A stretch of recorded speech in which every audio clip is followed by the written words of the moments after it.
everyone, and welcome to this wonderful afternoon or morning or evening for everyone connecting on the roundtable today. This is, for me, a moment of appreciation and truly grateful for the opportunity to share all that is already being shared on the podcast and be here with you and bring the podcast speakers to the roundtable today. We call it the Global Travel and Tourism Roundtable because it is truly global, not only for the people connecting from all over the world, here on Zoom, live on YouTube, live on instituteoftourism.com. So these are all the channels and the platforms where people can watch today's roundtable, but also for our speakers, because they are connecting from all over the world. So I really appreciate you being up early morning or still up late in the evening, whatever the time is where you are in the world. We will know more in a few minutes. Women Leading the Way, the Global Travel and Tourism Roundtable, is an idea that started with a collaboration between Truth Behind Travel podcast, the podcast I host since 4 years now, five years, and the Institute of Tourism. Together, we envisioned a platform where all the speakers of season 4 of Truth Behind Travel podcast comes together to share, not just to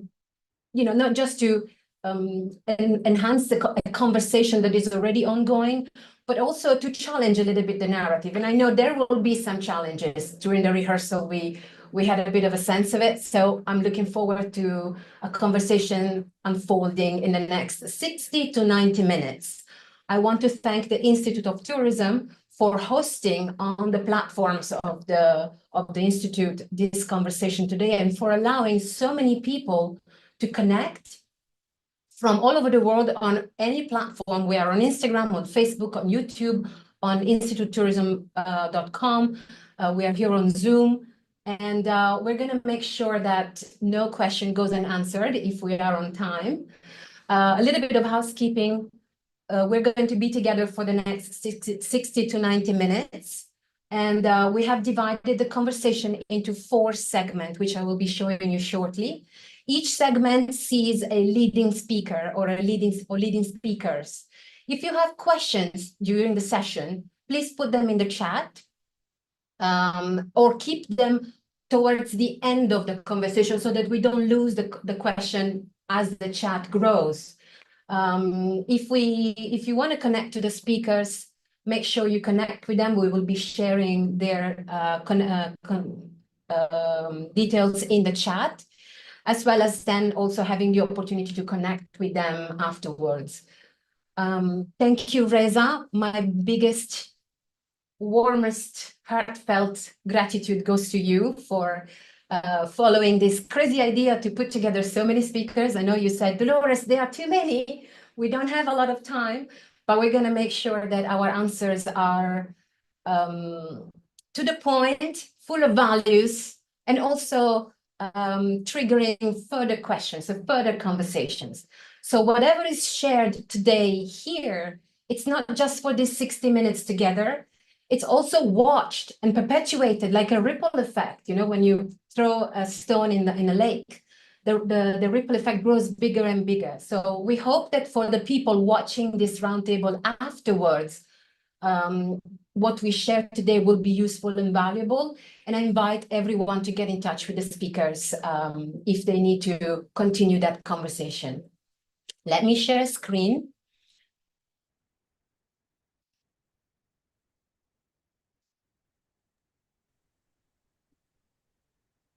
Which obviously is on the wrong page, but it's okay. Wait.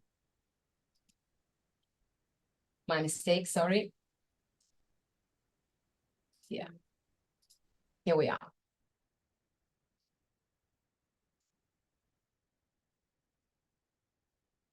Okay, so are we seeing this screen? Perfect, here we are. Thank you. So the Global Travel and Tourism Roundtable, leading the way. We are here as a collaboration between the Institute of Tourism and Truth Behind Travel podcast, as I mentioned earlier.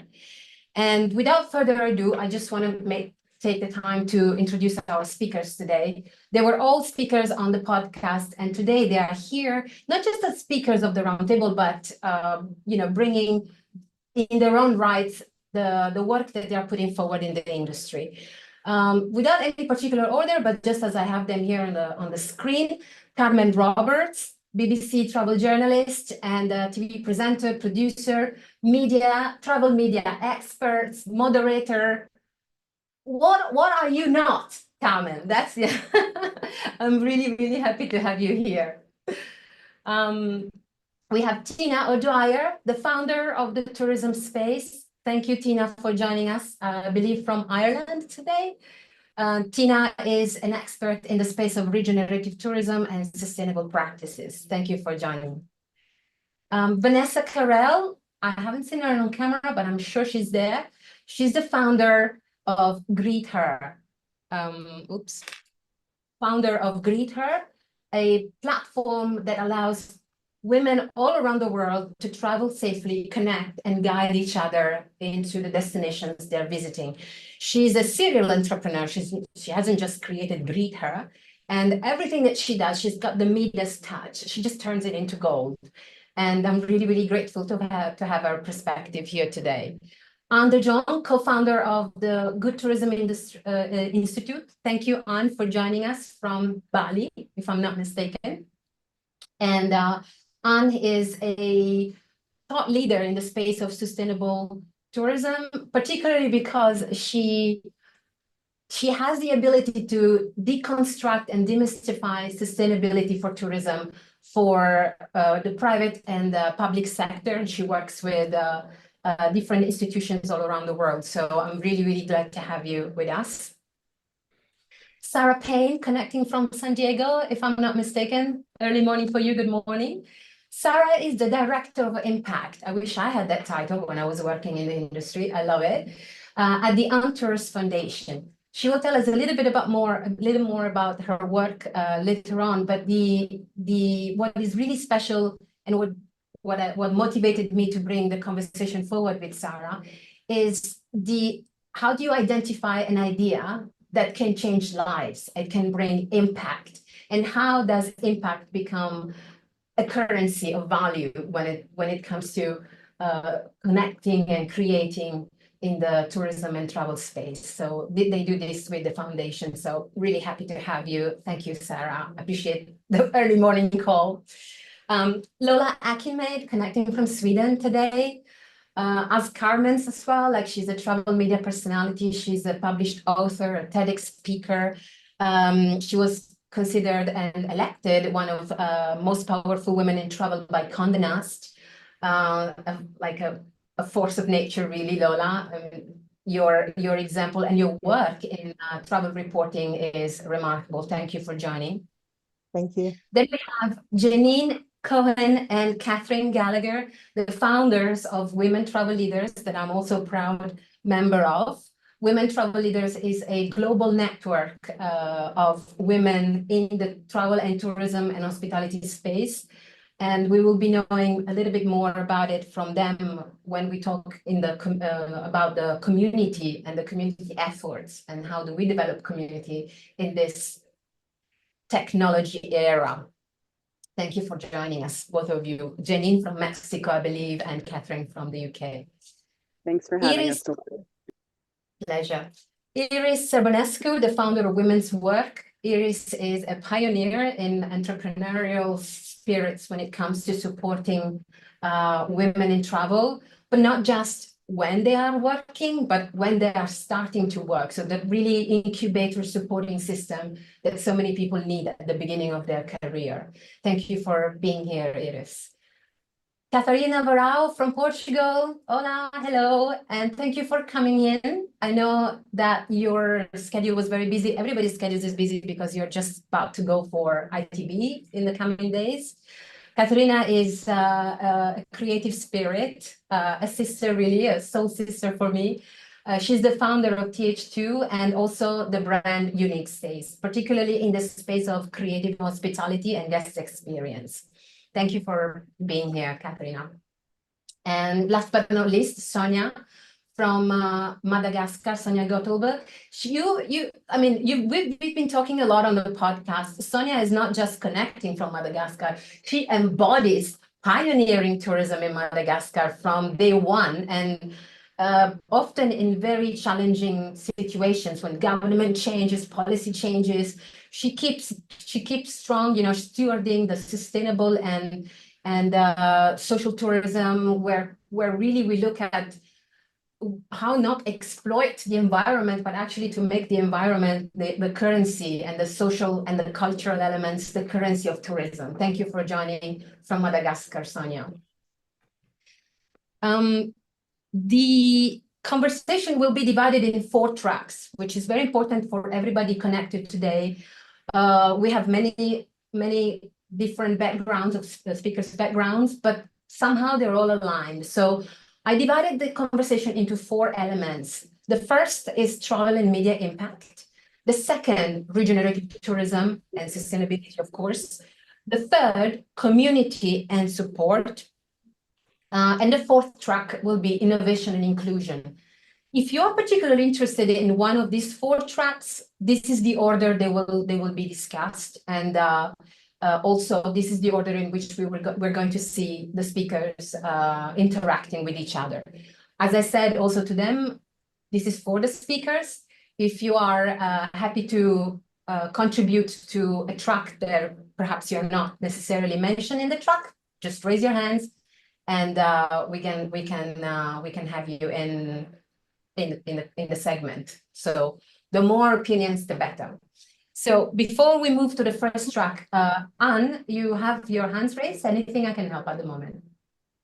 Yes, I just wanted to let you know that you're showing the preview of your slides, not the actual slideshow, in case you wanted to change that.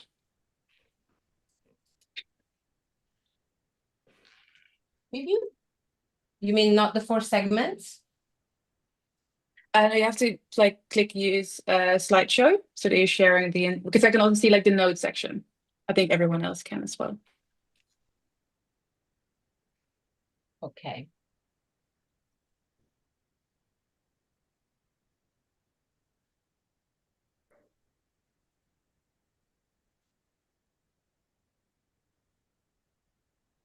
Okay, let me get this.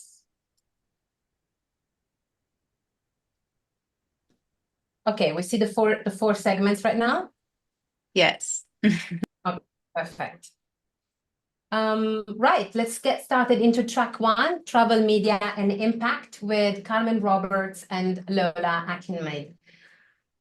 Great to have you. We've already spoken on the podcast. Both of you are media personalities and very well known in the industry. And the first question, just to open the roundtable for you all, is especially for the 2 of you, is something that we've been looking at a lot in the last few months, when storytelling has taken a lot of, the user-generated content has taken a whole new turn. Should destination storytelling be treated as a strategical national asset? And if so, how can governments ensure that media narratives reflect authenticity rather than commercialization? And this is the first questions to open the roundtable. Over to you. I will put it in the chat as well. Absolutely. No, thank you so much. Such a great question. And I can take a first stab at it, and then, Carmen as well. From my perspective, absolutely, it can be treated as a strategic asset, because that's what shapes the global perception of a destination, right? Which in turn translates into revenue, but with a caveat, right? Transparency and authenticity, because we are living in very challenging times right now, where there's a battle for control of narratives and increasing kind of lack of transparency across the board when it comes to truth telling. So for destinations to be able to say, we're going to tell our own story, they're going to have to do it in a less gimmicky, authentic way. because nowadays gimmick denotes distraction. Long are the days where we could just have gimmicky campaigns, but now when somebody is doing something gimmicky, then we're saying, what are they distracting us from? What do you think, Carmen? I totally agree. And I think, this is such an important question. And of course, it would be, in an ideal world, strategic storytelling is a strategic national asset, but it's easier said than done, isn't it? And you've got a lot of elements at play. But I think what is key to this is authenticity, but also include the local voices in your storytelling, and also the gatekeepers, the governments, the PR people, those people getting people to tell their stories, the journalists, the content creators. You've got to be careful on who you choose.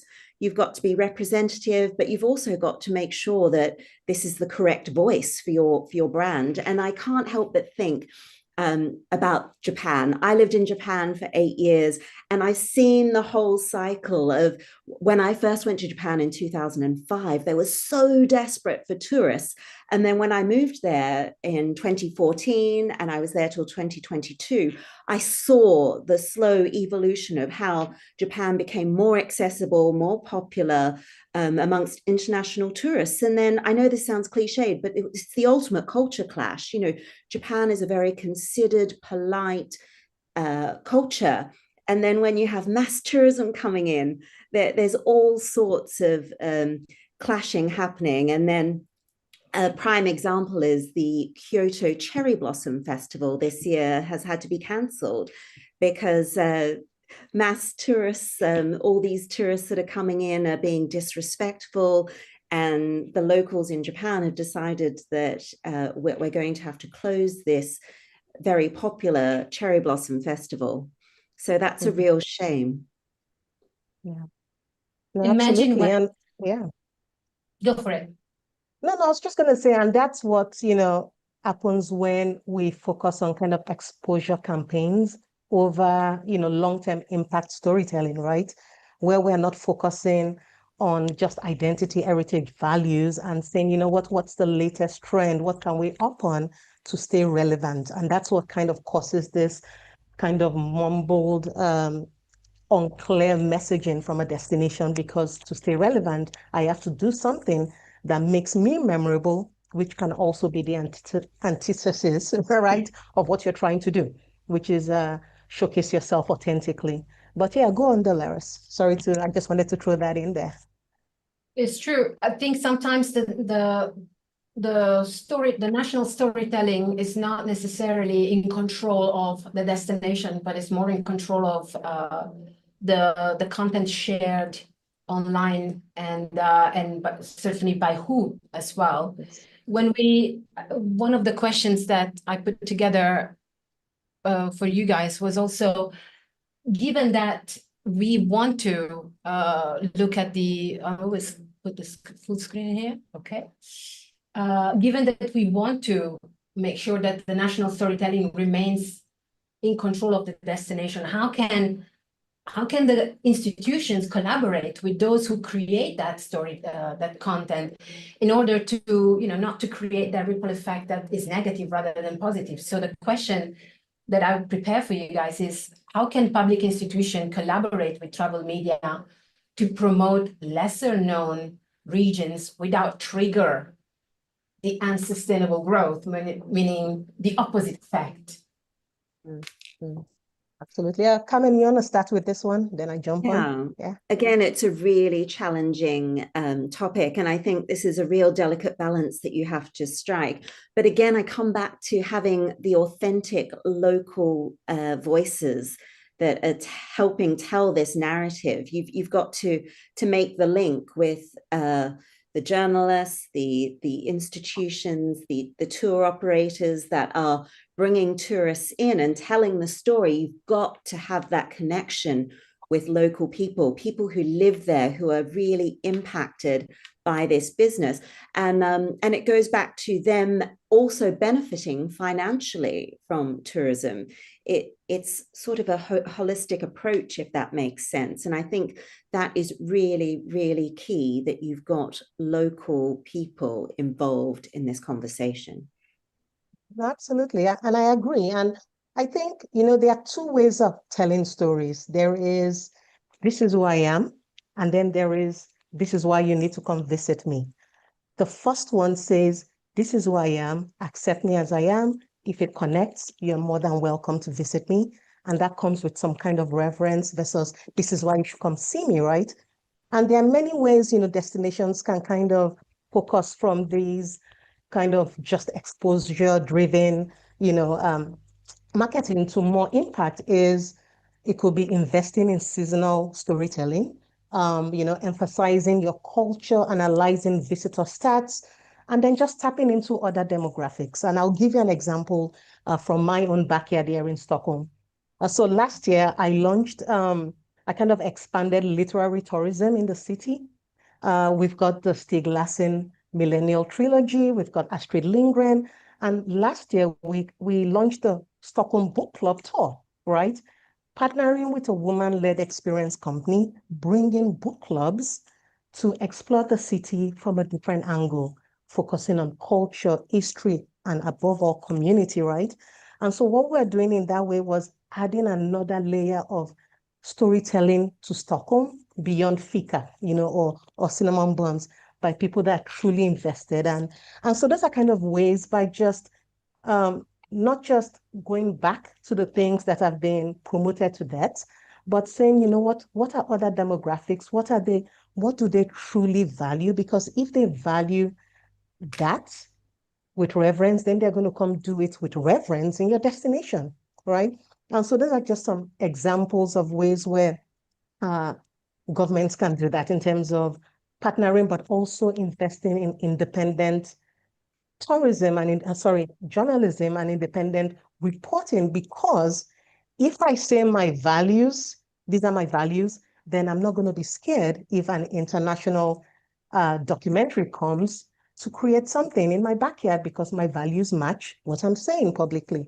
So those are things like destinations have to think about as well. When you look at the this word, that to me is like a love-hate relationship, the word content. Yeah. And how we curated, how we created, how we distributed. Something is happening in the background that perhaps is not quite visible. Content is actually being created, but then is being reshuffled and reused by something called artificial intelligence. So that really brings me to my last questions to you too. It's the idea of, let me share it. It's the idea of having the sharing doesn't work. How can we make sure that, I'm going to ask it to you straight like this. Yes. How can we make sure that these AI prompt travel advisors, like travel recommendations that come out from ChatGPT, Gemini, and all sorts of AI platforms are there to support tourism rather than perhaps even marginalize even smaller communities or even culturally sensitive realities? How can we make sure that doesn't happen? Yeah, absolutely. And let me jump in quick on this one is to add some framework, whether we like it or not, AI is here to stay.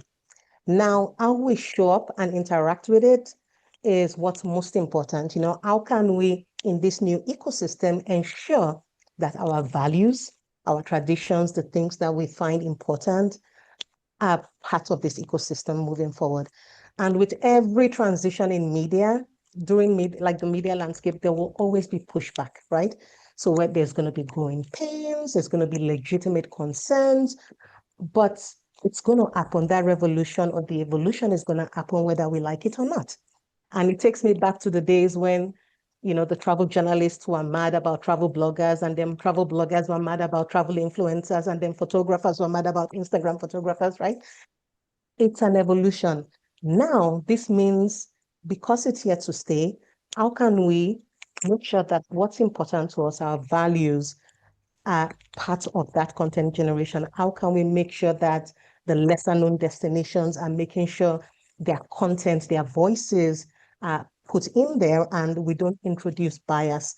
And so from my own end, I think that's when governments have to look at AI as advocates, as an advocacy issue. How can I advocate to make sure that what I find important to me is in that system because I'm not left behind when we evolve? So I just wanted to kind of throw that eye level in there.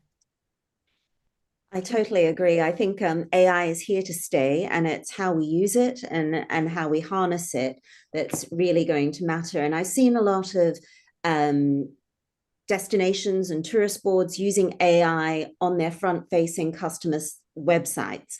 So if you type in something, you know, for instance, some American websites have been using this in the lead up to the World Cup, answering basic questions from their own internal AI that is answering FAQs, I guess, into a degree. So that is one way that governments can control that AI narrative. But what I would hope that I would see, we might be seeing a bit of a backlash amongst discerning tourists and travelers who want to seek out the authenticity, who can see AI for what it is, and then also use that as a starting point, but not the be all and end all. So then you use that as your starting point, and then you seek out the local stories, the authenticity, and go beyond the surface level content. Yeah, Let's absolutely. not Whether that will forget that happen. Yeah, no, absolutely. You know, the surface is the request of information. But I think to conclude this segment is we always have to remember that whatever is prompted by artificial intelligence platforms, it's an intuitive recommendation. It's not necessarily the result of ABC Google search. So however the content is structured online, so it then comes recommended by people who are looking for information on the subject. I have a hand raised by Anne joining in. Yeah, you said please contribute if I had something to share. And I was just thinking that I feel a lot of, and this is storytelling in general, more connected to the first question, like should it be treated as a national or strategic national asset, is that I think a lot of destinations forget that if the storytelling kind of runs ahead of their practices, or they don't really present what's actual true, like not connected to the local community or not really focused on responsible tourism, that it can actually become a liability. So, for example, I live in Bali, and we all know how Bali is presented worldwide. And there's definitely a beautiful side of Bali, which is over commercialized. And there are a lot of glossy campaigns. But when travelers actually visit Bali, they're sometimes or even often disappointed, because there's also obviously a downside of Bali: heavy traffic, construction, and all the other things that you don't see on social media. And if it becomes a liability like this, it makes people lose trust. There's so many people saying, I don't want to go to Bali, Bali is ruined. But if you actually know where to find the right places, it's still a beautiful island. And I think trust is really hard to rebuild than it is to lose. So I think destinations should definitely keep in mind that storytelling becomes a liability, so you have to treat it very carefully. An example that we mentioned earlier was the idea like the national identity versus the national storytelling. And I'm just going to leave it there as food for thought for the people connected on the call today, because these two may not necessarily be aligned. And in many cases and many destinations, this is happening. And as Anne said, it's about building trust. If these two things don't align, and what are the travelers going for? What are they learning about the destination? Thank you so much. We have the next segment coming up about regenerative tourism. If the people connected today have questions for Anne and Lola, for Carmen and Lola, please put it in the chat or keep it for the end. So we will always come back to the speakers at the end of the of the conversation. Thank you, Carmen and Lola. Don't go anywhere. You can always chip in the rest and the other segments. And we continue with the second segment. I'm showing my beautiful slide about regenerative tourism. We are in this segment, I want to see spotlighted 3 people that on the podcast have probably achieved the highest downloads on Truth Behind Travel podcast. The episode that I had with Tina O'Dwyer, regenerative tourism expert, a personality in the industry, but also the founder of the tourism space. Thank you, Tina, for joining today. Thanks, Dolores. Great to be here.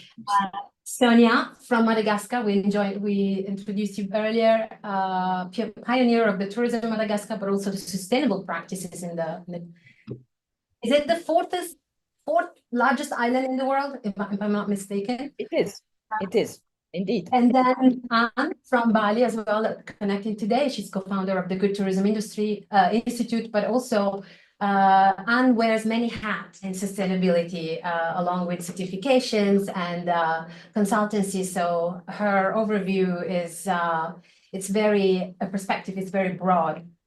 So we start with one question, and I hand over the floor to you. We speak about growth. And in regeneration, we need new indicators rather than the most traditional ones when it comes to examining and assessing whether there is regeneration in progress. And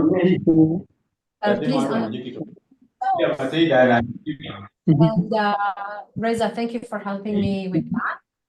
And so the question is regeneration in new terms. In which new indicators should be used as instead of the traditional KPIs when it comes to assessment? Over to you. Who wants to start? Okay. Yeah. Okay, I'll start on that.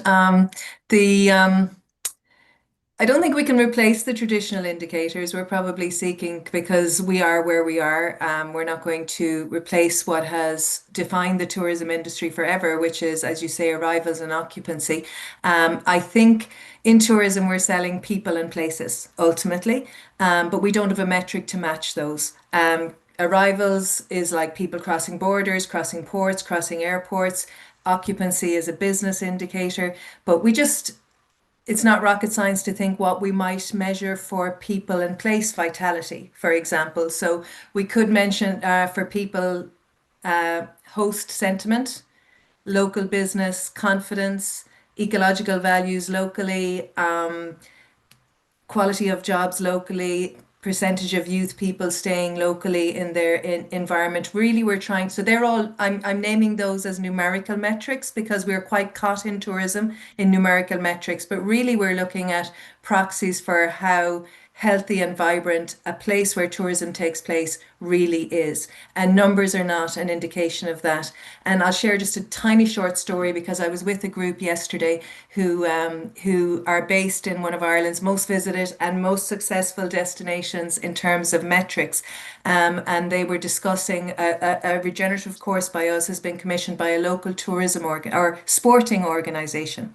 And they said that their measure of success for tourism in their area, they've high footfall, is the number of children enrolled in the primary schools, because that is an indicator for the number of members that will be in their club for their sporting and how successful they can be. And it's a traditional Irish sport. So I thought it's blindingly simple.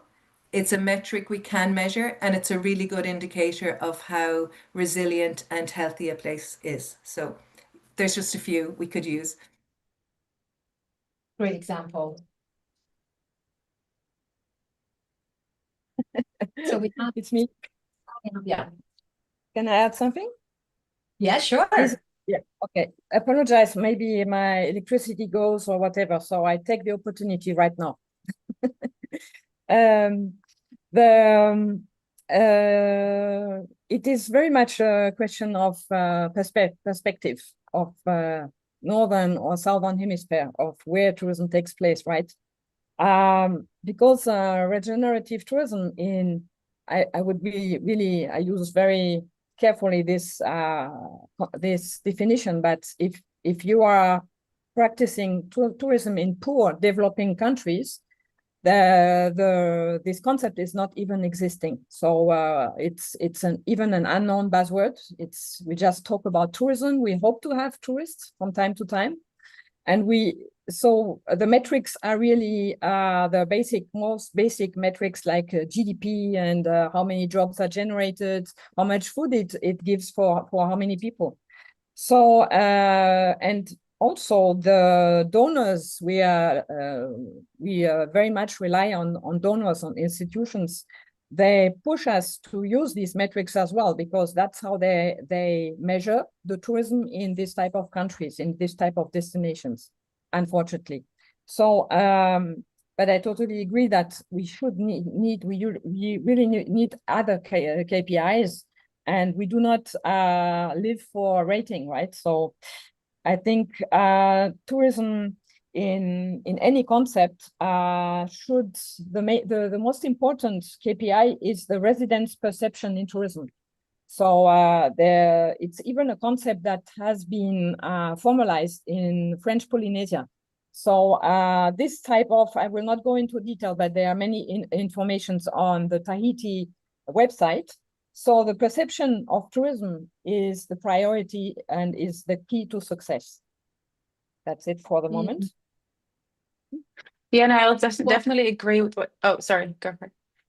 Just to add on, Sonia, because she mentioned this during one of the podcast interviews, where people, in Madagascar, you brought that example, if people are not ready for tourism, they look at tourists and they smile at them like, what are you doing here? What is it that you came to do?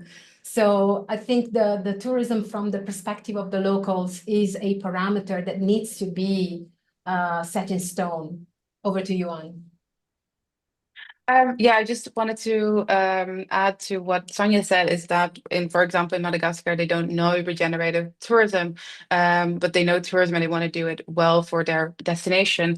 And I do feel that I sometimes have issues with companies or travel businesses going into the regenerative movement, seeing it as the next big thing. But basically how I see it, it's kind of the same practices, but just wrapped in different terminology. So we all want locals to directly benefit and thrive from tourism. We want nature and wildlife to be protected and restored. We want travelers to contribute positively, to have businesses profit from positive impact. So I do think that new terminology can help generate momentum. And I do see there's a lot of excitement again about doing the right thing. I think people kind of got bored about the term of sustainability. But yeah, I think what truly sets destinations apart is not the wording, but it's really action, accountability, and measurable results. And then what you say about the KPIs. So I also work with Green Destinations certification scheme, and what we focus on there, and actually see a lot of destinations doing this really well, is measuring the tourism revenue staying in the destination. So actually measuring leakage. So really focusing on what is actually benefiting the local economy. Also, and I think Sonia mentioned that as well, is the resident satisfaction score. So how do locals feel about tourism, and to actually measure that consistently and kind of keep track of how they feel about receiving travelers.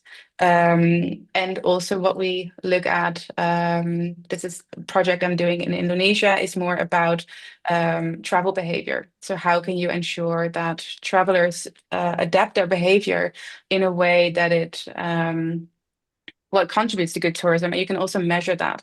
So where do travelers stay? Do they go off the beaten track? Or, for example, it could be as simple as a longer average stay of a length of stay per traveler, so that you know that they can actually contribute to tourism. But I also agree, I think what Tina said is that we have to keep the existing KPIs to ensure that it's still an economy. So we have to also think about that. But I think it's a really great addition to also look into, what do residents feel and what are travelers doing? I saw you nodding. Yeah, I'm nodding both directions as we're listening. I think very few populations, no matter what hemisphere they're in, very few local host communities use or understand or have heard of the word regenerative, no matter where you were. It's a term that's being used by those who are not on the ground. And I don't believe it's just a shift in term. I think communities instinctively speak the language of regeneration without any intellectualizing of that.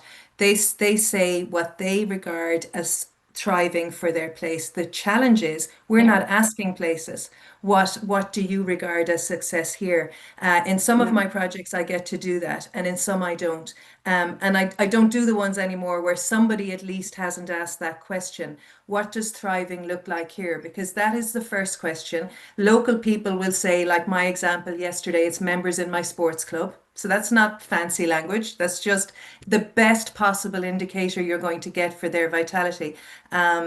So if we're going to ask that question, we're going to get regenerative outcomes. The problem is we're starting with how do we get more visitors here? So we're in a numbers debate from the beginning. And even with certifications saying, let's ask the residents, let's number jobs, let's do all of that. They're outside metrics by outside people, and they're all economic. There's none that are actually about the heart and soul of the place and the people. And it's only in recent years you wouldn't be regarded as crazy for even suggesting that. But we are actually in rooms now where people speak about what it feels to be there and how to measure that, what they want to pass on for future generations, what they value about having received. And I think those things are not unmeasurable.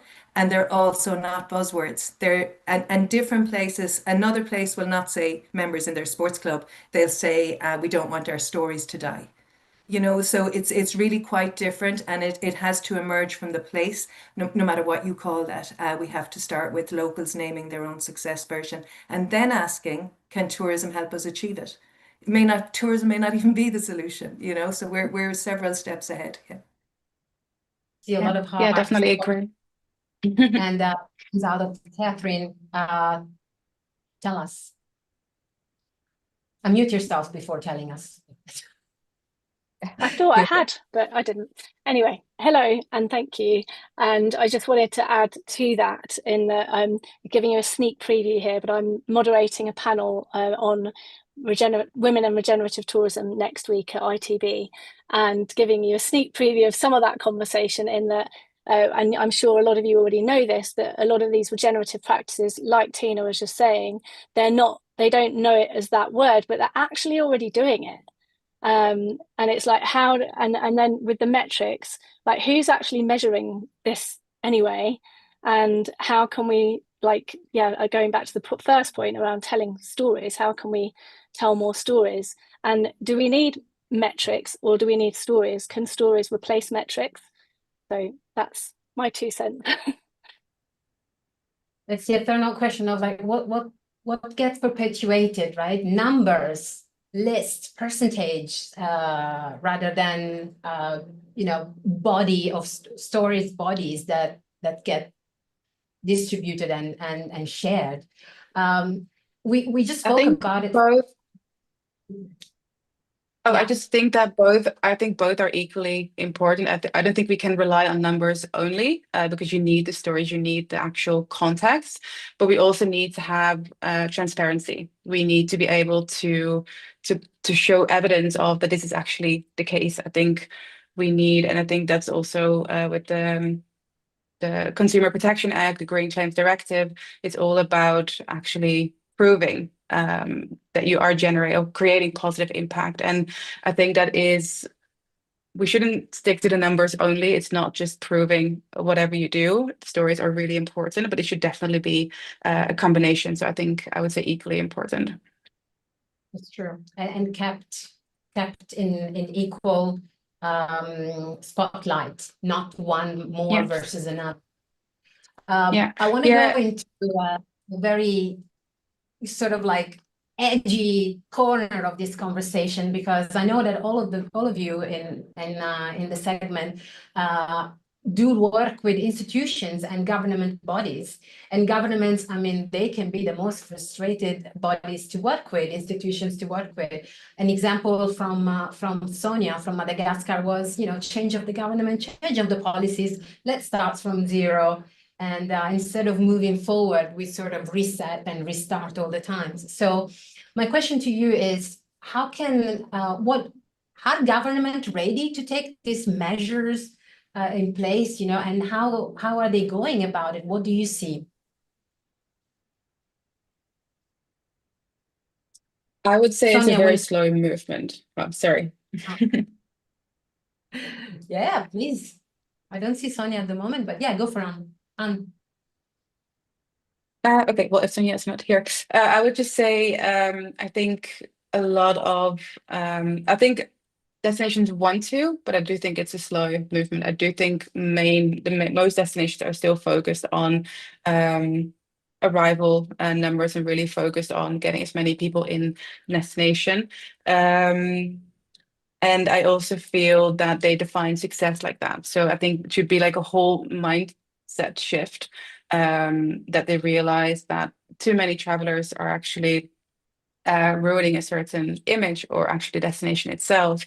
And I do think there are destinations that are moving in the right direction. So they're implementing zoning, protected area management, but it does require political, how to say that, courage.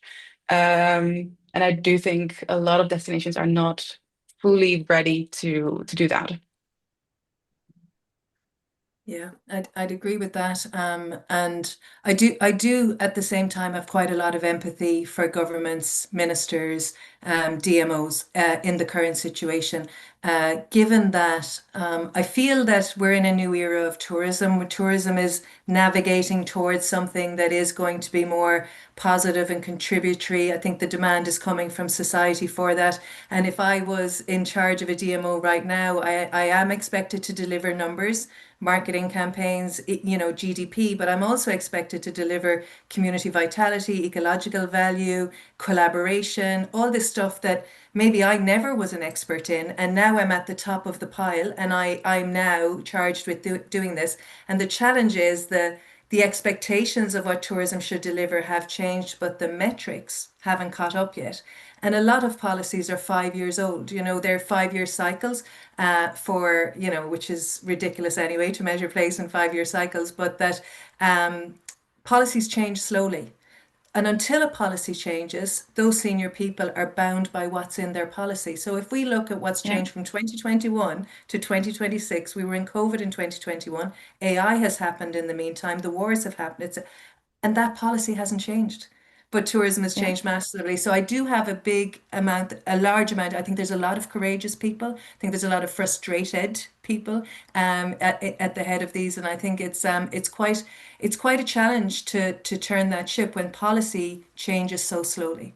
I think it's a tough one. I think there's willingness, and also because tourism isn't a standalone industry, it's connected to so much else. A lot of government departments need to change, not just a tourism department, for example, and to do that in tandem. So it's very complex. Yeah. I'd like to make a comment, if may I chime in here as well, Dolores, even though this isn't ours, which is so this is not a topic related specifically to women travel leaders or women in travel, but travel at large. So I'm calling in from Baja California Sur in Mexico, and it's an interesting case study with what's happening here with regards to marine conservation. And this question of politics and metrics, it's beyond at just kind of the DMO level or the national level, because you have many of these, many countries, most countries around the world are large, they're nuanced, and there are, a variety of destinations within a country. So take, Mexico as an example. So it's such an incredibly complex ecosystem of politics that are happening, layered on, not to mention in places like Latin America, corruption, political interest, etc. So you've got basically people at the, we've been talking about metrics and this kind of obsession with metrics and reporting, and also several people mentioned kind of people coming from the outside and what is the measure of success in these small communities. And yet, I've been living this life here around for the last 6 years in Baja California Sur, in a small fishing village in Mexico, where you've got people in politics at the national level in Mexico City who are like completely disconnected from what's happening in the small fishing village, trying to make a policy that works for a tiny village, where the tiny village has its own ecosystem of hierarchy and motivation and economic interests and personalities and marine life. It's so incredibly complicated. And I think sometimes if we're talking about at a super zoomed out level, we often forget about what several people mentioned of what's really happening on the ground, and how is that in the country kind of connected and creating a system that literally cannot keep up with the rate of change that's happening around the world to do what's required because of this web of complexity that's happening. So, and I don't think it's necessarily a unique story to Mexico, but I think it's one that is worth noting when we're kind of talking from a more academic perspective or a global perspective, to really remember the complexity of what's happening at the national level versus the regional level as well. Thank you, Janine. I see, Lola, you have your hands raised. Over to you. Yes, I just wanted to jump in. Really beautiful conversation. And I wanted to highlight what Vivian wrote in the chat. I didn't want us to miss that, where she says, responsible tourism isn't about forcing every destination to look like a developed one. It's about being honest about what's missing, building capacity at a realistic pace. And I wanted to highlight that because it's such a powerful statement. And it also ties in with the transparency, with the honesty, not just externally, but being honest with yourselves. Is my infrastructure ready? Should I go out to media, or am I doing it prematurely until I'm ready? So I just wanted to highlight that before it got lost in the chat. So thank you, Vivian. Thank you. And welcome back, Sonia. I know you had a power cut, which happens in Madagascar. They just cut your power. Can I have your view on on that very difficult and complex, referring to also to what Janine added, relationship between tourism work and the governments and the authorities? Yes, I please apologize. It's the third time. So yes, we already had the second question. Yeah. Is it the second? Okay, sorry. Yeah, because I missed that part. Yeah. Unfortunately, also of time we are. Yeah, I'm so sorry. I still have so many things to say, but I think that yes, so that's the reason why I'm here, right? From my perspective, again, living in Madagascar and even in Nosy Be, in the most touristic place of Madagascar, the government is not prepared for not even really for tourism, and because they are mostly chasing money and chasing, like investors from anywhere. And so unfortunately, there are not any zoning. There are protected zones like national parks. That's true, because the biodiversity in Madagascar is the most precious treasure we have. But beside those national parks, they are not. Tourism can happen anywhere, almost anywhere, and very often they without considering communities. If a place is nice and an investor wants it, he can take it. That's what we experienced here last year, here in the place I'm living, very close. So from my perspective, in this type of context, governments are not inclined to curb tourist arrivals or to reduce foreign exchange earnings, to protect any particular area. So unfortunately, But as a biodiversity hotspot, our international visitors expect, they expect well-protected and regulated sites. So that is the compromise, that is the difficulty for tour operator or any touristic stakeholder to satisfy that side and to make, proper, let's say, proper marketing as well to sell. You see my beautiful baobab forest behind me. That's we have these iconic trees. People want to see them. So I try to sell this place. It's very difficult to go there. And it's not protected. So so from time to time, it's completely burnt down. But these trees survive to fire because they are full with storing water. So that is the reality on the field sometimes. I think it's not an easy answer, and it will take another roundtable per se.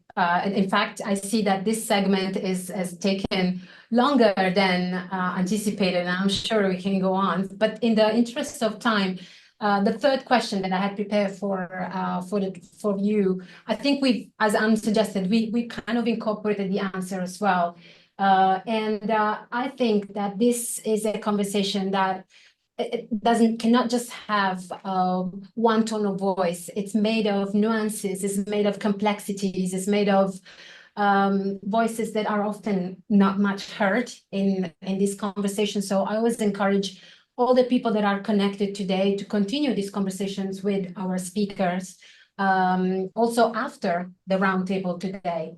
Don't go anywhere. And Sonia, Tina, thank you for your inputs on this segment. Keep joining on the coming segments as well. And we move to the third segment, which shares the community. Oh, this is so sensitive. Yeah. It really shares the inputs that Janine and Catherine were already sort of like introducing earlier. Community and support with what happens when the system around the people working in the tourism industry, particularly women, works when the system is strong, it's powerful, is distributed powerfully.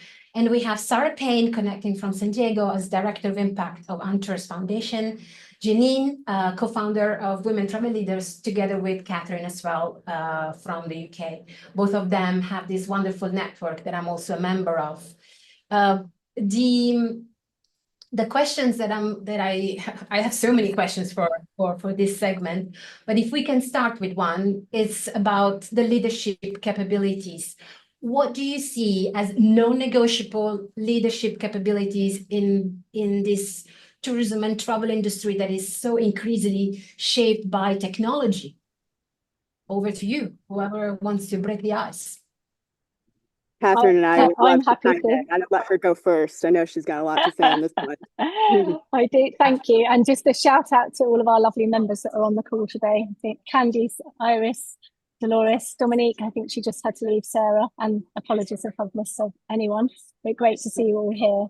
And yeah, I'm going to start with a question actually to everyone on the call to put in the chat, Dolores, if you don't mind, but on the word leadership, have a think about someone that's inspired you in a leadership role and think about the words that you would use to describe them and pop them in the chat. Yeah. We can see the chat populating now. Yeah, it'd be really great. Just share any of those before I say anything else. Compassionate listening, present, empathetic, supportive, collaborative, kind, confident, friendly. And so innovative, empathetic, good communicator. So yeah, are these words that you will find being shown in automations? Inclusive, we have there, very important. Like, can you get that from an AI or automations? Can you truly see that? So yeah, I basically absolutely see that community and leadership in person is absolutely non-negotiable. If that answers, so that's, yeah, answers that question. Fully answered. Thank you for bringing this as a exercise in on the roundtable. I love it. Yes. I want to piggyback on what Catherine's saying here, and what I think what she's getting at is in a time of AI and in a time of metrics and reporting, we talk a lot about things like regenerative tourism. Someone said here it was just kind of a repackaging of what we're already doing. And that thing that we're doing of those people, if you look at, well, who is it in my life that I'm really inspired by? Who do I really admire? And it's most often the people really who are doing it from the heart. So I mention the heart because this is actually a panel on female leadership, and all of us on this planet have an opportunity and a responsibility to connect with our hearts. And we as women are the stewards of this beautiful planet. That's one of our responsibilities, I believe, to bring beauty into the world. And maybe that sounds a little old school, but beauty is also in part of honoring what is already there and supporting it and loving it and letting whatever we do as leaders come from the heart. Now, that may sound a little spiritual, woo-woo out there, whatever you want to call it, but it's really just talking about, we could say the same thing in terms of purpose-led, right? I mean, that is a more kind of business-friendly way to say it. But when we're in our heads and we're thinking maybe a little bit too much on and out of balance and in the masculine, in black and white, this or that, this worked, this didn't, it was good, it was bad. We're not really seeing the big picture in terms of the ecosystem, of the general support of ecosystems or social systems. And that's where women are just biologically wired differently. We're always seeing the community. We're always thinking in subtleties. We don't see things hierarchically. We don't see things in terms of a linear path or of I'm the leader, you're the follower. We're all co-creating this together. So if it's a co-creation, how do we really want to show up? How do we want to feel in our body? How do we want to feel about the way that we're connecting with others, about the way that we're showing up in this world? Because we're all going back to the earth eventually anyway. So if that's where we're going, why not really keep it close to the ground and connected with the planet and with each other? So that's what we really strive to create at Women Travel Leaders. It's really not about ego. It's not about reporting, and it's not about being in your head or having anything to prove. It's about, how am I showing up in community? Because AI is working for us, not the other way around. So how can we leverage that to really lean in and do this thing together? That's the idea. 100%. Sarah, over to you. Yeah, I'll just piggyback off that. I think we've all talked about the limitations of AI, in terms of getting that like local texture and real feel. And I have a lot of personal thoughts about AI, but as you were just mentioning, Janine, it's a tool, and it's a tool that has to be used by humans that still have this leadership set that includes these soft skills that in my mind are irreplaceable. That is qualitatively different than when you have a human being making decisions than AI. And so I think that's part of the key here, is how are leaders, human leaders, going to continue to make decisions and use this as a tool? AI can help us gather a lot of data all in one place and very quickly, more efficiently than I could, but someone still needs to be able to sift through all of that data, know the conditions on the ground, have personal relationships with people they trust that can tell you about the situation on the ground so that you can make the right decisions and have that ethical framework to do that. And so I think, again, we have to focus on this as a tool and even go beyond, thinking about data driven to maybe it's just data informed, right? Like, we need to keep humans at the forefront of this, talking about the industry, because humans are the backbone of this industry and of this world. But like, we can't forget that. We have to keep that in the forefront of our mind. And again, just to reiterate, it's a tool. It can't replace human leadership. And I love what you said too about feminine leadership, and the ability to see these nuances. As we've mentioned, this is a very complex world, there are a lot of dominoes that need to fall in order to have the right things happen in destinations. And again, that requires like a brain that thinks in these webs and intricacies and knows the trade-offs and can balance all of that. And that's just not replaceable by technology, I hope, and I believe.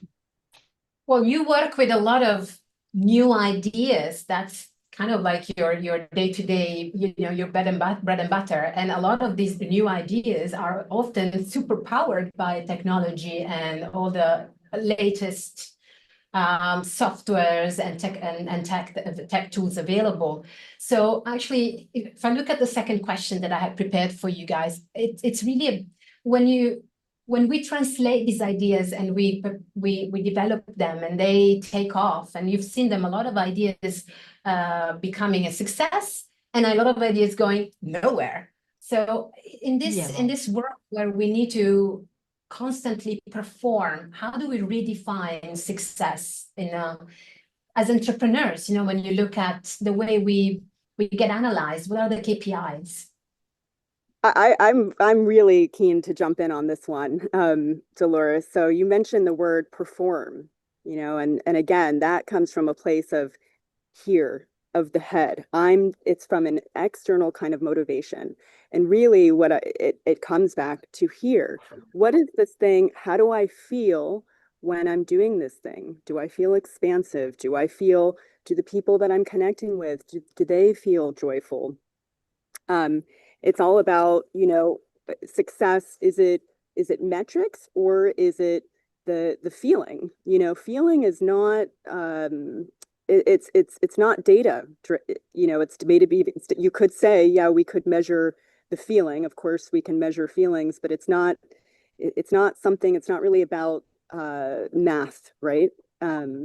It's can I learn? That's another form of being expansive. Can I feel equal parts energized and motivated and excited about this? And how does it move the needle forward in a way that feels easeful for me, right? Because we know that when we're surrounded by the right people and we're in the right places in the right moment, that things it's almost that I can just relax into this in my knowing that I'm on the right path. When things start to really feel tenuous and we feel like we're a fish swimming upstream and we feel like we're pushing that boulder uphill, whether it's, we feel like we're starting to work against instead of together in collaboration, whether it be with tourism boards or DMOs or other, competitors, which we don't really believe in, and women travel leaders, we know that we're not really coming from a place of flow. We're not really on the path where we're meant to be. And that's the grace. That's the grace as the feminine of coming into that place of just being able to step back and coming in gently. And that's where the real power is. And when we're able to shift that mindset together as a collective, the power is in the ease. It doesn't always have to be so hard. Listen, Catherine, you have your reason. Yeah, thank you. And thank you, Janine. And I think we need to move away from this obsession with growth and growth for growth's sake. And if I think about most of the members in our community, most of them are small business owners. They truly care about what they do. They want to have an impact.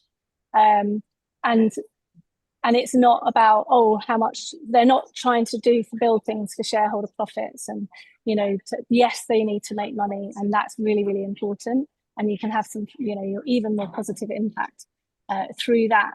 But I'd really love, and this is where community comes in as well, for us to be collectively thriving together.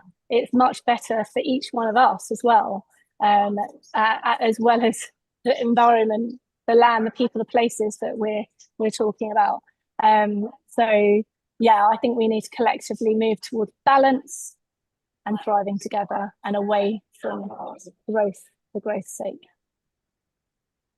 I'm gonna leave the rest of this with Catherine, my beloved partner, and the rest of you. And thank you for having me. Love you, Dolores. Love you, Catherine. Love our members and the rest. Thank you for having me. And Sarah. Yeah, I 100% agree, Catherine, with what you're saying. Even as an impact or investor in this space, like growth for growth's sake is not what we're looking for. And I don't really like to talk about even scale that often. I just want to add here, I think like there's one KPI that is very important to elevate. And on our most recent impact survey of all of our portfolio companies, we included this question is what was your percentage of local spending in destinations? And do you formally track that? Because I think that, again, tourism, and if you're an entrepreneur of a tourism business, you depend on the health of that destination or destinations for your business. So from a business case, that destination has to be thriving. From a moral case, of course, that has to be there because we are visiting these communities. I was at a recent gathering at CREST, the Center for Responsible Tourism, and it just kind of occurred to me. I was like, we're not talking about tourism, we're talking about community development here. And so we really need to focus the well-being of these communities and how much not you're spending even nationally in the country or regionally, but how much is going back to even drivers that are from those specific communities where you're visiting. Where is your food coming from that you're giving to your guests? And so I think like we really need to, if we're talking about KPIs, this is one that I really want to see elevated because as we've said throughout this call so far, it is about local agency. It is about these communities deciding what kind of tourism they want for themselves. Do they want you to visit their communities? How do they want you to visit their communities? If we are not doing that, we are practicing colonialism. And so I think if we're thinking about KPIs, I really want to elevate that one. And because it's a good, all of these other ones that we've mentioned are important, and especially ones that Tina shared in the chat. So check those out. But yeah, I think it's a really good proxy for, are you thinking in the right way? Are you really committed to seeing these destinations be better off? If we're talking about regenerative travel, that is what it means. Did you leave it better off? And how are you going to measure that? And it's a really good way to look at that. The idea that we have, oh no, it was right in hand. Okay.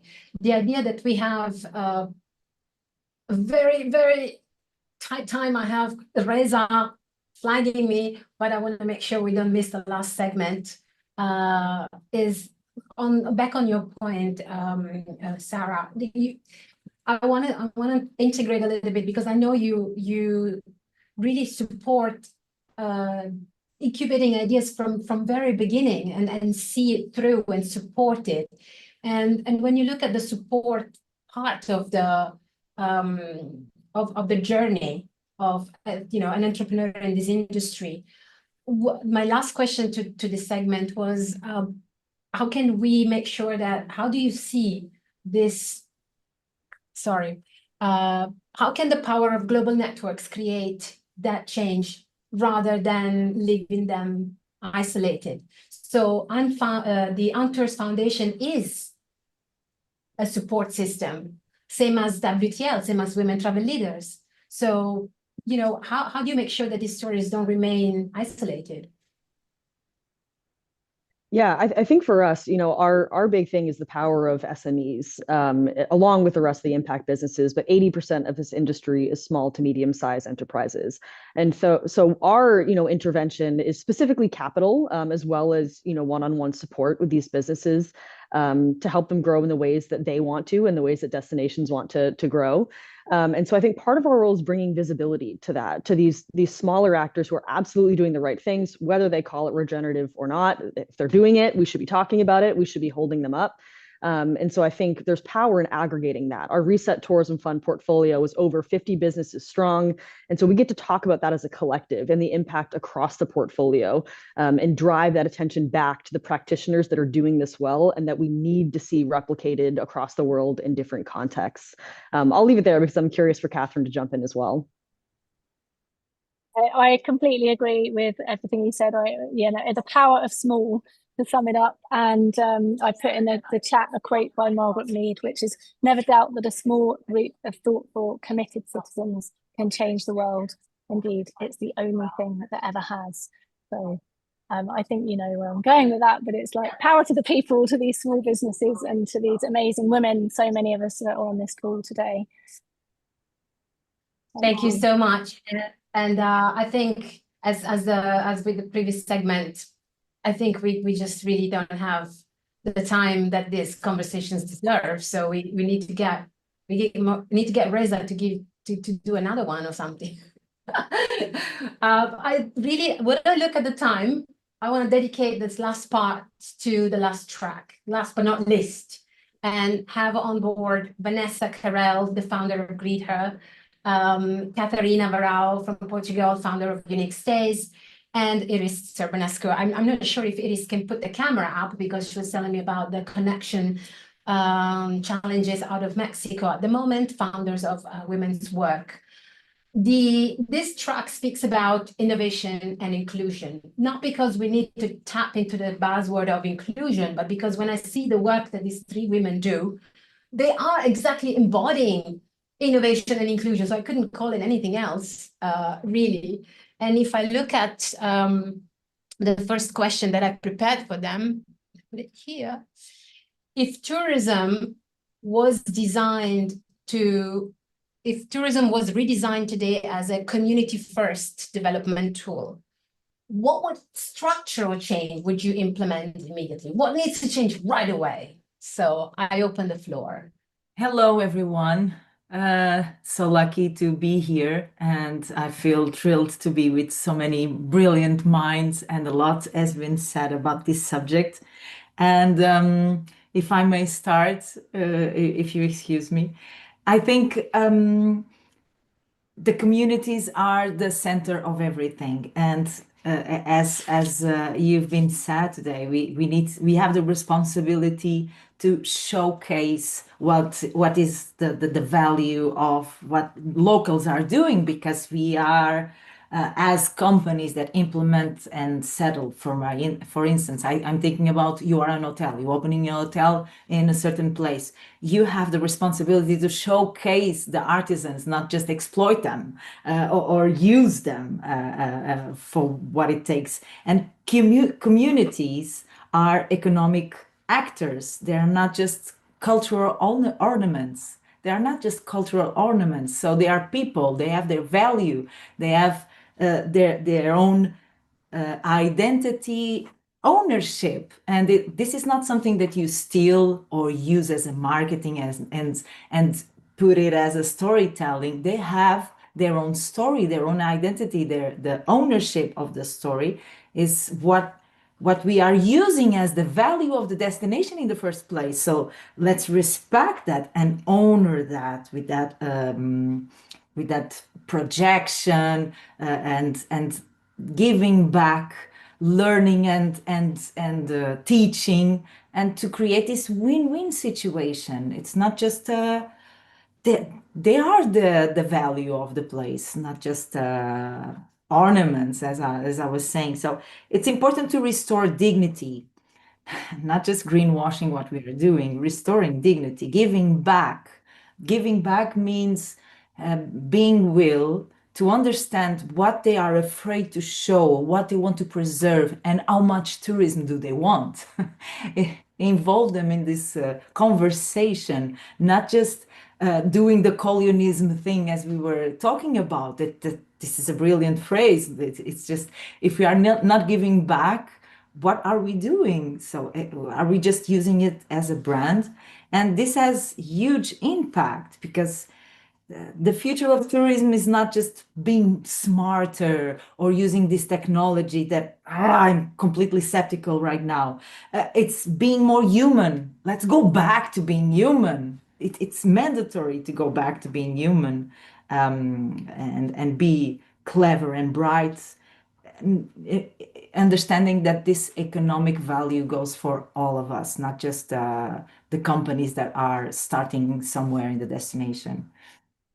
Yeah, I want to hear your opinion as well as on and thoughts about this. Thank you, Katarina. I mean, your voice comes as, it's a balm, but what you're saying comes as a slap in the face to everyone. Wake up, people, give back that integrity. I love that point. And someone that really, it's deep down into the community, especially out of the work that they do, it's Vanessa, right? With the network of Greet Her. Hi, Vanessa, good morning. Hi, good morning. Great to have my first morning coffee with you all. And greetings from San Francisco. And in fears of sounding repetitive to Katarina, I think the first thing I would change is local value creation, right? I think making the locals the heroes. Earlier Carmen Roberts mentioned what's happening in Japan, with the Kyoto Cherry Festival being canceled. That's something that was traditional and generational, and that's being affected because of, mass tourism. And then we had Sonia also mention, how in developing countries things are completely different to like traveling to, like a country like Sri Lanka versus going to Norway. So there is a lot of things that technology is helping solve how we can impact the locals. In just a few years with Greet Her, we have seen growth. And Dolores, I remember from our conversation talking about how it had been so hard for us to find women in countries like Sri Lanka or Brunei. And now with technology, I've seen the change in just a couple of years, but it takes a lot of paying attention to where you should also be driving the tourism, right? And then we are a part of the Unters Foundation portfolio company, and like Sarah Payne mentioned earlier, it's super important to us that we are focusing on how we are making a positive impact with our company. And my dream when I started Greet Her was to be able to travel wherever I wanted to with peace of mind as a woman. But that equally impacted women, and because what I wanted to do was connect with local women, and they are the champions. They are the women who are making us successful and like be something in the world.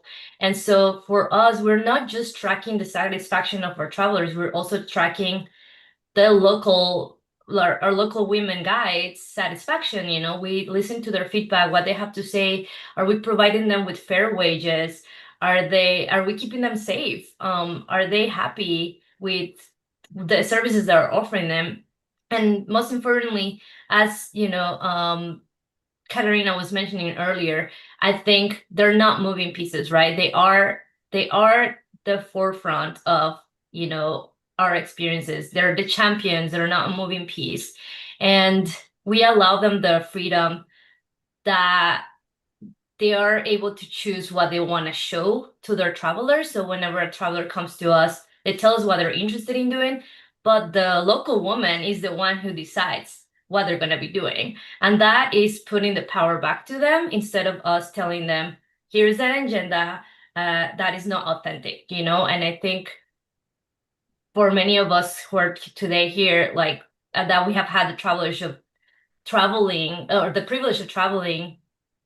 we remember the valuable moments we had with locals more than the hotel or the taxi ride or the airplane. We remember those moments of magic that happens when you meet a local person and you have those cool memories of, that you bring back home to your friends. I was recently traveling through Bosnia, and while visiting Mostar, I usually like to read a book about the place I'm traveling to learn about it. But then I met a wonderful local young woman who then told me from her perspective what her family suffered through the war. That is forever going to be with me. And that really changed the way now I think about the people in Bosnia, right? And so I think that bringing back the essence of traveling, which is putting it back to the culture that we're experiencing, that is like a privilege to be there. That's what I would change. Sorry, I went too long, but I think I wanted to mention that is really important for all of us to know. Who better than you can collect stories from all over the world with the network of Greet Her and the Greet Hers that are working under the network. So bring in more. Hello, Iris. Welcome. Nice to see you, because you said you weren't sure to have the camera on. Over to you. Connection is on my side today. I'm very happy. Welcome and hi everyone from Oaxaca, Mexico. I have just loved hearing how much we're all on the same page about what needs to happen next in tourism.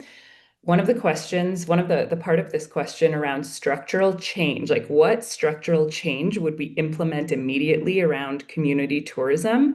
What came to mind for me, based on living in Spain for 2 years, but being from Toronto, Canada, was this idea of third spaces. So as we know, the first space is our home, second space is our work, and then the third space is very prevalent in Europe. It becomes this informal gathering space where community comes to life. And I really noticed that in the town squares and in the community centers. It's just such a more vibrant experience outside of my hometown of Toronto, which is probably because it snows and no one leaves their house for 6 months of the year. But examples of third spaces are like cafes, community centers, parks, markets, libraries. And I feel like when third spaces are protected, tourism can really thrive. But when they're ignored, tourism becomes extractive. So if we only interact with the commercial layer of a destination, that's when tourism becomes extractive. If we can support the social fabric of third spaces, that's when tourism becomes a tool for creating more community and participating in the community in that local spot. So I want to, I And would love locals enjoy it too. So it's naturally authentic. There Because you I think go. the subject is that most of the time, when companies are challenged to look into subjects as communities and inclusion, we are not talking about becoming good person. We are not talking about the moral obligation here, nor charity. We are talking about what is the value of that place. And that place has value considering the locals, the people that actually live there, that hone their identity, because we tourism are using this to brand, to sell, and all that. So it's a balance between being happy where you live as a local and respecting the amount of growth that we want in tourism. Not who owns anything to say how much tourism capacity does a place has rather than the locals. Who has a word on that rather than the locals? Come on. I am the one saying it. Okay, I might be, as a local, not enlightened or know everything that can happen good in my place. For instance, I'm from the Azores. Azores has been considered one of the green destinations. They do not recycle. So it's a contradiction. So it's a green destination as a tourism destination, but I'm a local. I know I'm from the Azores. They do not recycle. So we need to teach and expose people to their vulnerabilities and what they do not know already or should learn. But this doesn't give you room to just step in and let me grow tourism wherever it takes. So it should be a balance. What can we teach? What can we learn? What should we preserve? What should we highlight? And it's not about just charity and becoming, I don't know, owning the place. It's how big, instead of thinking, how big can we grow, is the question should be, how deep can we connect? How deep can we connect? And not just step in and say, you are dumb, you are stupid, you are doing everything wrong, you are so ignorant, let me teach you all the good things in the world. Why do every place should be the same? Where does that idea come from that every places should look the same? Who is the one that says this is a more developed place rather than this? What does even developed means? Who's got that label? Developed for me is a place that has no noise, no pollution. This is a very developed place, not a place where there's trouble and fog all the time. But yeah, this is a different subject. I'm sorry, Iris, I just cut your speech. It's okay, Catherine. I know you're very passionate about it, and what you say really comes from the heart. And I see a lot of people nodding. So obviously, you have a room in agreement with you. But because Reza is really flagging me the 90 minutes, I wanted to just to share one more moment with Iris and Vanessa as well. When you look, just one quick question. When you look at we talk about community first, right? So the community perpetuates culture. How can that culture be preserved rather than commodified in this commercial world? Vanessa, what from your experience?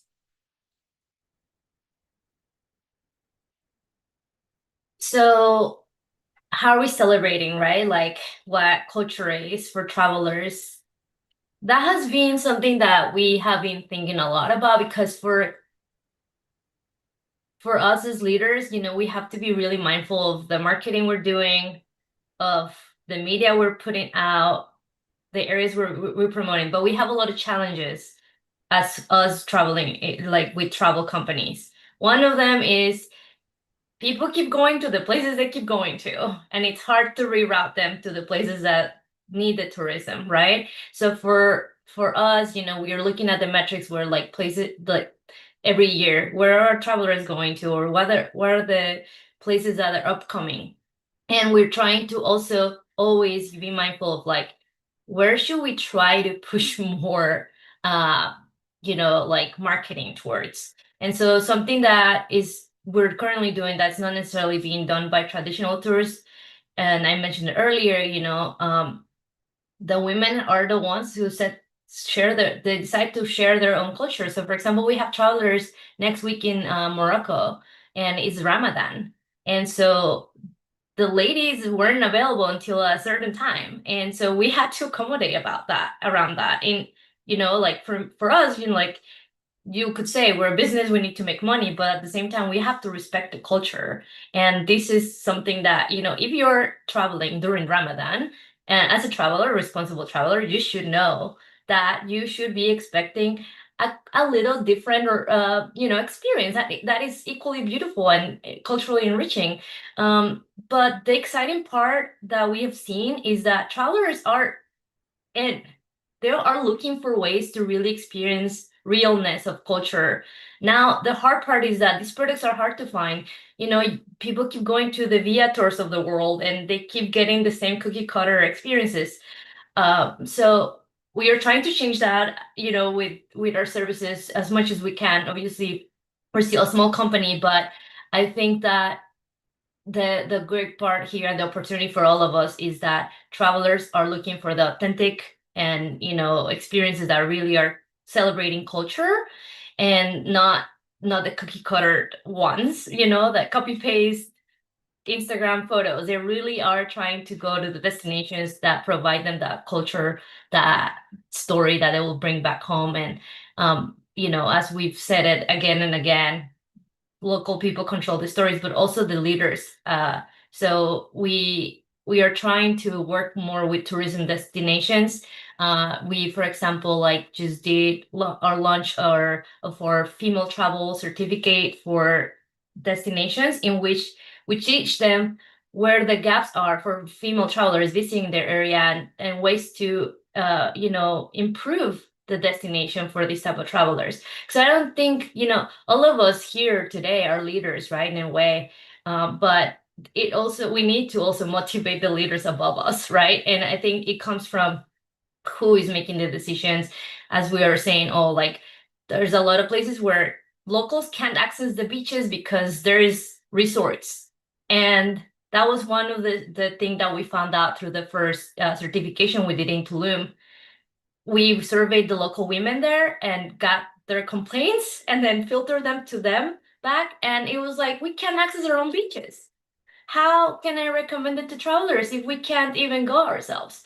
Because they charge us $100 for 2 beers just to be in front of the beach. So, like there's still a lot of things that need to be changed up front, like on the top. But it's going to take a lot of effort collectively from all of us.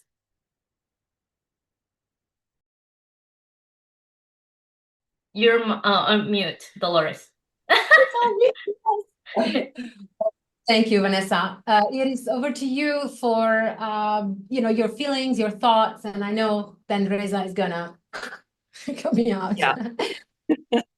I'll keep it quick. Vanessa is the queen of community here and cultural heritage with what she does. So I just want to piggyback off what she shared around who can say no. Like that's one of the main factors of decision-making power lying with the locals, and keeping that preserving culture and keeping it in local hands is who's allowed to say no to what they're asked to do. That's a huge indicator of whether or not this is true community-based tourism and whether it actually preserves the local culture or it's extractive tourism. So I really love that. And I think just recognizing that we need different metrics, as I think Tina shared, like success isn't about visitor numbers. It isn't about necessarily the traditional KPIs, but if we look at success as community satisfaction and cultural pride and youth engagement and all of these different metrics, and expand how we measure it that way, then we're moving in the right direction.